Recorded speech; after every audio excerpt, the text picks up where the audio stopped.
So the folks over at ORICO, and I've used a bunch of ORICO stuff on my computers, which I've always been happy with. They actually asked me if I wanted to take a look at one of their DAS systems, one of their new ones that came out, and I was like, "Yeah, looks great. It does, but I would actually like some kind of RAID enclosure. One of their new ones didn't support RAID, so they actually said they would send me this one out. So this they send these, or they have these basically in a 5 drive enclosure, or they have them in a 4 drive enclosure. You'll see external 3.5 inch hard drive enclosure. So I went with a 5 because I do want to set this up, and I do want to set it up as a RAID 5, I believe, which I think this is capable of doing. I'm hoping. We'll find out. If not, I'll figure out some other RAID that I can set it up in. Anyways, um, the big deal with this, I think, for me as someone who does a lot of video editing, is I'm going to set this up. I didn't need mass amounts of storage, but I just wanted to be a little faster. So the key for me was setting it up so that, of course, with RAID 5, which is the hope, is 4 of the drives can be used kind of for speed. So, everything gets written over the 4 drives. And then one drive actually gets used as like a fail-safe drive. So if one of the drive fails, all you have to do is kind of replace that one, and it should be able to rewrite everything. Now, it's a bit time consuming, but for me, I think that's the best option. As well as I'll probably just have a secondary, like an external drive down the road that I can just back this straight up to. Plus, I also on my system right now do have some large external hard drives that I can also copy all these files to if I so choose. But this is going to give me that peace of mind, I think, without having a huge amount of drives plugged in. Now, for me, again, budget, like a lot of people, came into mind. And again, I don't necessarily need huge amount of storage. And if I do, I can replace these down the road. And as a lot of us know, drives and RAM and all this kind of stuff nowadays are not getting cheaper by any means. So I just simply went out and I bought these. So these are just the Seagate Barracuda drives. Again, I went on budget, so these are one of the least expensive that I could find, just 4 terabytes. I think they came in at about $119 Canadian. So I've got 5 of them right now. Anyways, this does come in 2 colors. I have no idea which color they sent. It also is tool free, which I also really like. And the key here again was simplicity and RAID, right? I wanted that RAID. So we have some of this extra stuff here. So we are going to get USB 3 speeds up to 5 gigs for transfer rate. So it does say RAID 0, RAID 3, RAID 1, RAID 5, excellent, and RAID 10. So one of the ones that I wanted as well. Also, it also says the 5-bay version supports 7 RAID models. So big and normal modes. There is a RAID 6, which I was kind of curious about, but this one doesn't support it, just so you guys know. Equipped with a lock hole, so you can actually lock each drive if you so choose. Again, for me here, I don't think that's a big deal. But if you were in an office, or maybe this was in the house and you have kids that are running around, they're like, hey, what happens when I pull this drive out? Maybe you don't want that.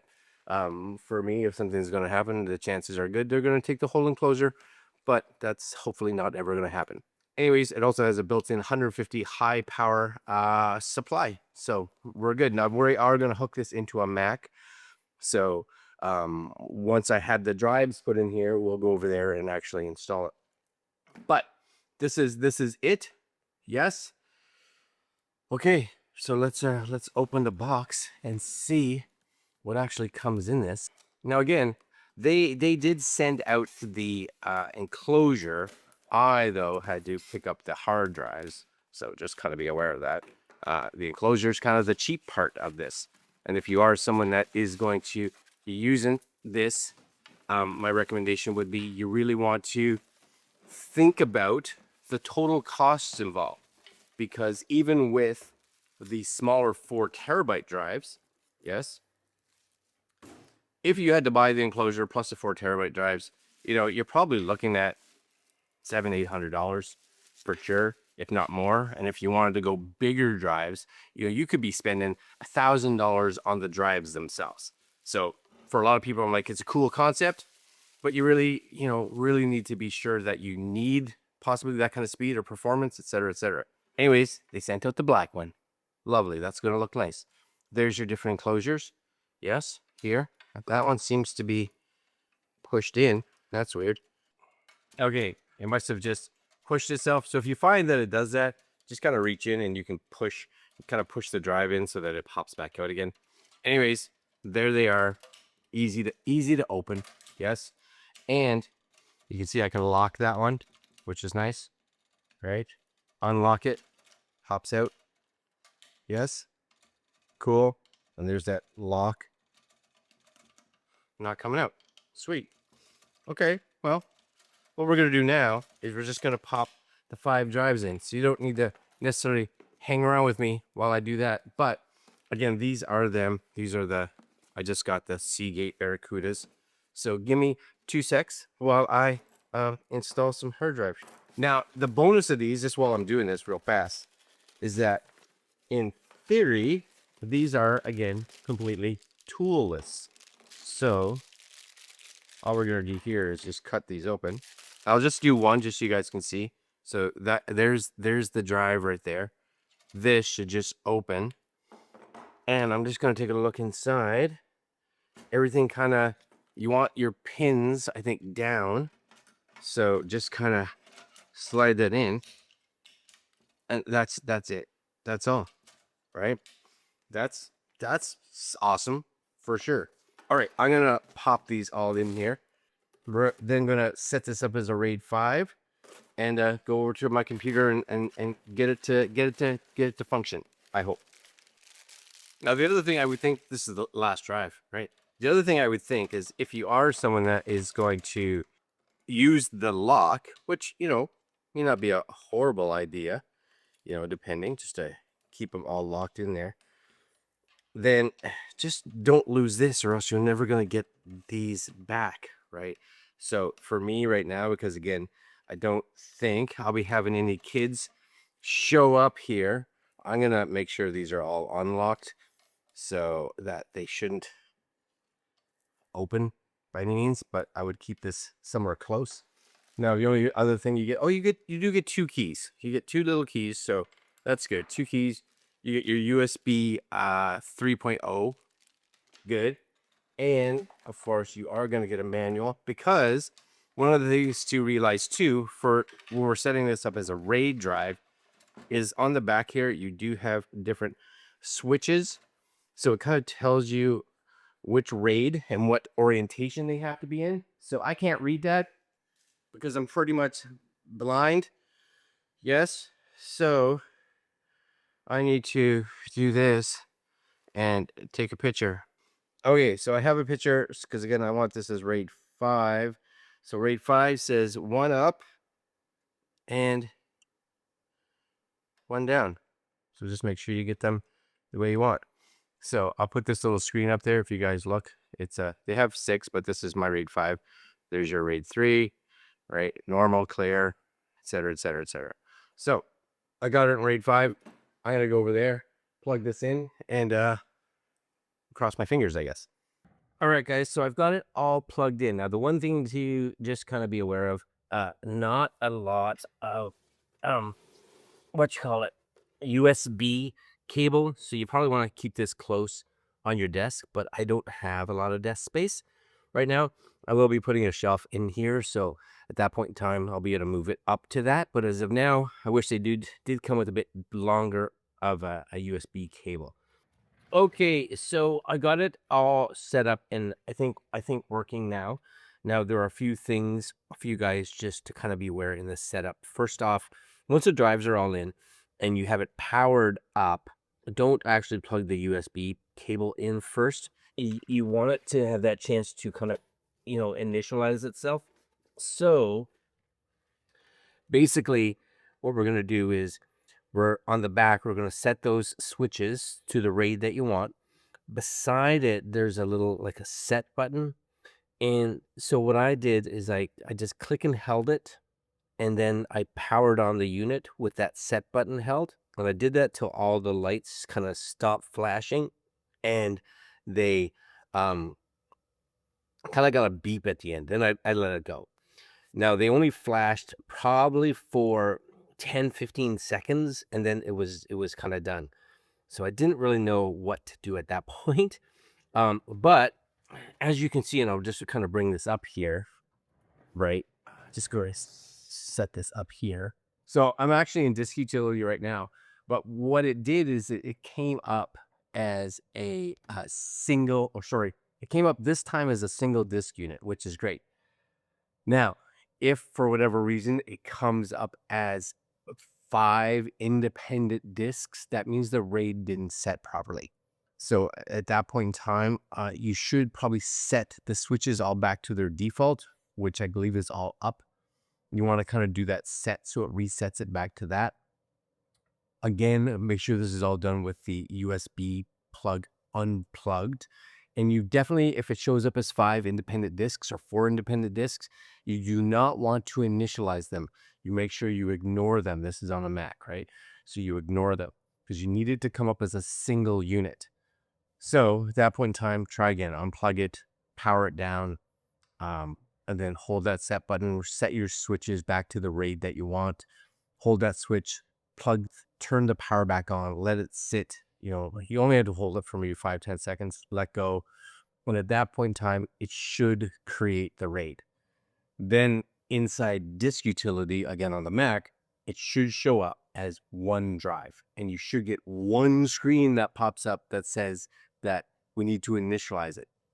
At that point in time, we do want to come over, and you'll see here I have a 16 terabyte RAID right here.